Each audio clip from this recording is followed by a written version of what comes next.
بسم اللہ الرحمن الرحیم۔ کیا انسان جیسی کوئی دوسری مخلوق بھی اس زمین پر آباد ہے؟ ایسی کون سی مخلوقات ہیں جن کی آسمان تک رسائی ہے؟ کیا انسان کے اندر بھی کوئی مخلوق آباد ہے؟ امام محمد باقر علیہ السلام نے کن مخلوقات کا تعارف کروایا؟ اگر آپ انہی سب سوالات کے جواب جاننا چاہتے ہیں تو جڑے رہیے ہمارے ساتھ اس ویڈیو میں۔ ناظرین، دنیا میں موجود ہر شے کسی نہ کسی مقصد کے لیے خلق کی گئی ہے۔ اللہ نے جن و انس اور حیوانات کے علاوہ ایسی کئی مخلوقات خلق فرمائی ہیں جن کا ذکر ہمیں مختلف آسمانی کتابوں اور احادیث میں ملتا ہے۔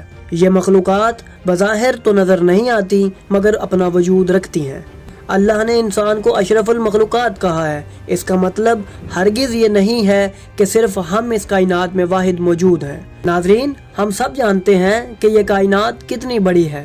ہم انسان چونکہ اس دنیا تک ہی محدود ہیں، اس لیے ہم نہیں جانتے کہ اس دنیا کے باہر کیا کچھ موجود ہے، مگر کوئی ایسی ہستیاں بھی ہیں جو اس دنیا کے باہر کے رازوں کو بھی جانتی ہیں، اور انہوں نے ہمیں اپنی احادیث و فرامین میں کائنات کے ایسے راز بتائے کہ جنہیں سن کر انسانی عقل دھنگ رہ جاتی ہے۔ ناظرین، بلا شبہ محمد و آل محمد ہی وہ ہستیاں ہیں جنہیں اللہ نے ہر علم عطا کیا۔ یہی وہ ہستیاں ہیں جو زمین و آسمان کی ہر شے کی اصل حقیقت اور اس کے اسرار کو جانتی ہیں۔ انہوں نے مخلوقات کے بارے ایسے راز افشا کیے جن کا ادراک کرنا ایک عام انسان کے لیے ناممکن ہے۔ انہوں نے بتایا کہ کائنات کی وسعتیں کہاں کہاں تک پھیلی ہوئی ہیں۔ انہوں نے بتایا کہ انسانوں کے علاوہ بھی کئی ایسی مخلوقات ہیں جو اس دنیا میں آباد ہیں۔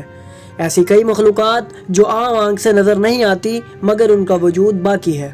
ناظرین، آج کے جدید دور میں جب سائنس نے اتنی ترقی کر لی ہے کہ سب کچھ سمٹ کر اس کے ہاتھ میں آ گیا ہے اور وہ زمین کے بعد اب آسمانوں کی کھوج لگانے لگی ہے، ناظرین، اس جدت کے بعد بھی سائنسی ٹیکنالوجی صرف سیاروں کی تصاویر اور ان کے نام ہی دریافت کر سکی ہے، مگر وہ یہ جاننے سے قاصر ہے کہ اس زمین پر انسانوں جیسی اور بھی مخلوقات آباد ہیں۔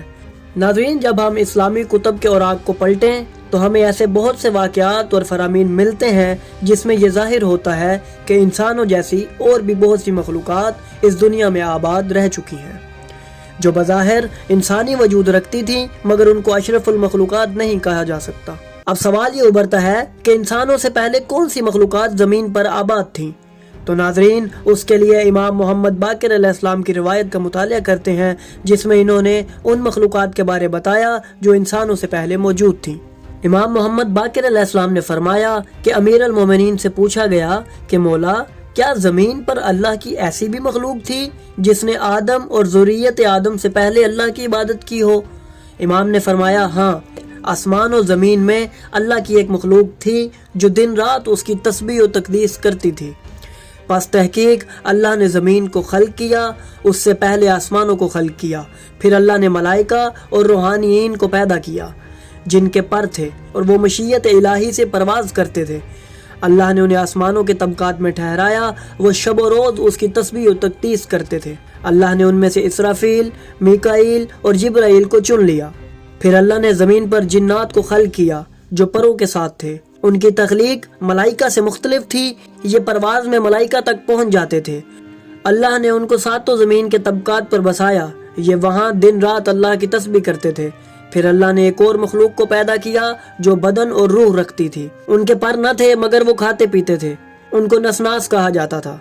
یہ انسانوں کی طرح نہیں تھے۔ اللہ نے ان کو زمین کے وسط میں جنوں کے ساتھ آباد کیا اور یہ وہاں شب و روز اللہ کی تسبیح کرتے تھے۔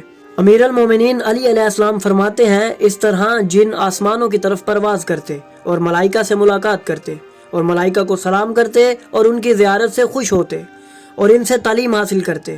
پھر ایک گروہ نسناس جن کو اللہ نے وسط زمین میں جنات کے ساتھ آباد کیا تھا، پس انہوں نے آپس میں جھگڑا کیا اور اللہ کے امر سے منہ موڑ لیا اور حق کو چھوڑ کر زمین پر بغاوت شروع کر دی، اور وہ اللہ کی نافرمانی اور بغاوت میں ایک دوسرے سے بڑھ گئے، یہاں تک کہ آپس میں خون ریزی کی اور فساد برپا کیا اور اللہ کی ربوبیت کا انکار کر دیا۔ پھر جنات میں سے جنوں کا ایک گروہ جو اطاعت الہی اور رضائے الہی چاہتا تھا، انہوں نے قیام کیا اور باقی سے جنہوں نے اللہ کے امر کی مخالفت کی تھی ان سے الگ ہو گئے۔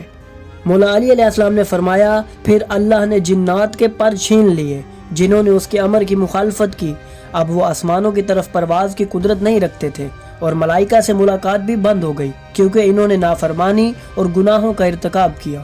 اور جنوں کا ایک گروہ جو امر الہی کی اطاعت کرتا تھا وہ آسمانوں میں جانے لگا۔ انہی جنات میں سے ایک ابلیس بھی تھا، اسی کا نام حارث تھا۔ اسی نے ملائکہ پر ظاہر کیا وہ امر الہی کا اطاعت گزار ہے۔ پھر اللہ نے ایک اور مخلوق کو ظاہر کیا جو ملائکہ، جنات اور نسنات سے بالکل مختلف تھی۔ وہ حشرات کی طرح زمین پر چلتے اور حیوانوں کی طرح کھاتے پیتے تھے۔ یہ سب مذکر تھے، ان میں مؤنث کوئی نہیں تھا۔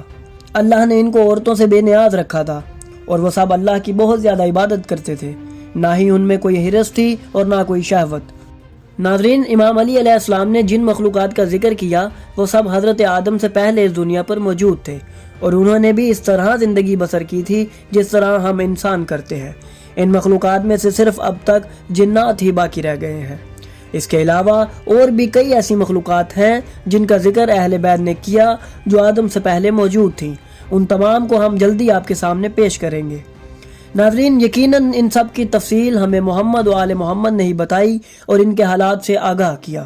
امام محمد باقر علیہ السلام کا فرمان اقدس ہے کہ حجت مخلوق سے پہلے موجود ہوتی ہے اور مخلوق کے ساتھ رہتی ہے اور مخلوق کے بعد تک باقی رہتی ہے۔ تو وہ ہستیاں جو تمام عالمین پر حجت ہیں انہوں نے ہمیں ان تمام کے بارے آگاہ کیا۔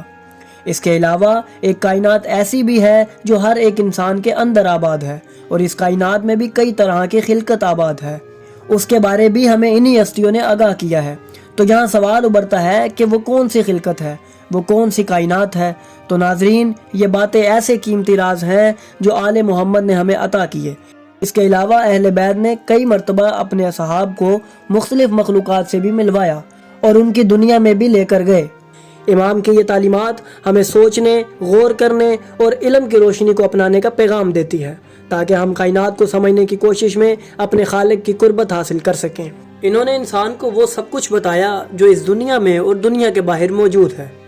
انہوں نے پوری انسانیت کے سامنے یہ دعویٰ کیا کہ ہم سے جو کچھ پوچھنا چاہتے ہو پوچھ لو، ہم زمین کے راستوں سے زیادہ آسمان کے راستوں سے باخبر ہیں۔ اہل بیت نے 1400 سال پہلے ایسے راز اپنی احادیث میں بیان کر دیے تھے جن پر اگر تحقیق کی جائے تو انسان بہت کچھ نیا دریافت کر سکتا ہے۔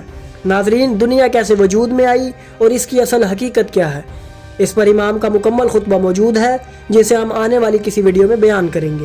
تو اگر آپ کو ہماری یہ کاوش پسند آئی تو ہماری ویڈیو کو لائک کریں، ہمارے چینل کو سبسکرائب کریں اور بیل آئیکن کو بھی دبا دیں تاکہ آپ کو ہماری آنے والی مزید ویڈیوز ملتی رہیں اور آپ علم سے مستفید ہوتے رہیں۔